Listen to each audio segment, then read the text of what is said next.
I sent myself to prison. My one and only felony case I pled out to 1 year in county jail followed by 4 years of probation. After I was in jail 3 days, my probation officer came to explain all the guidelines of my probation in advance. Once the year was up, I was released. I got right to my grind and found a place to live within time. I was in a shaky relationship. I won't get into that story until the next video.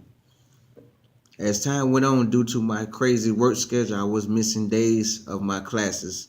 When I found out my probation officer was violating me after 6 successful months, I went on a run to get my money right for the 4 years I might have to do.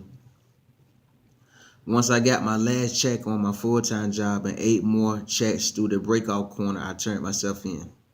The probation officer took me into her office, did the needed paperwork on her computer.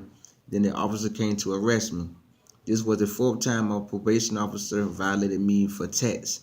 I was at my breaking point. I was fed up. I was in county jail 30 days before I went before the judge. I had my own plan put together.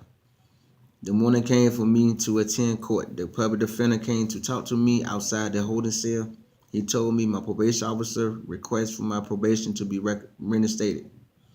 I told the public defender what my plan was, then left the room. Within 45 minutes, I was before the judge. I glanced around the courtroom.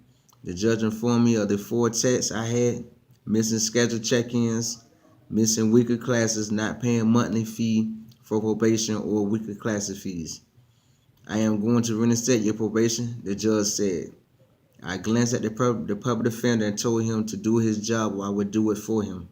The public defender finally spoke up and told the judge, we want to cancel the probation and take the minimum DOC time possible. I swear to God, everyone in the courtroom stopped everything they were doing just to stare at me in total shock. The judge asked me a few questions. All of them I replied no to. Did anyone force you to make this decision? Are you on drugs or alcohol? And are you sure this is what you want to do? Then he asked me why I didn't want my probation reinstated. I replied, I've been in jail a month now. I have nowhere to live or income. I was on my last straw with my full-time job, but anything I do wrong, get behind on and don't catch up ASAP, my probation officer will violate me. I'd rather end the cycle and punish myself and end the case. That way I can move forward with my life upon getting released. After my explanation, the judge sentenced me to 36 months DOC. I said, thank you, Jesus, under my breath and walked out of the courtroom feeling relief. Everyone thought I was going home the same day until I explained my situation. They thought I was crazy, but only I know what is best for me.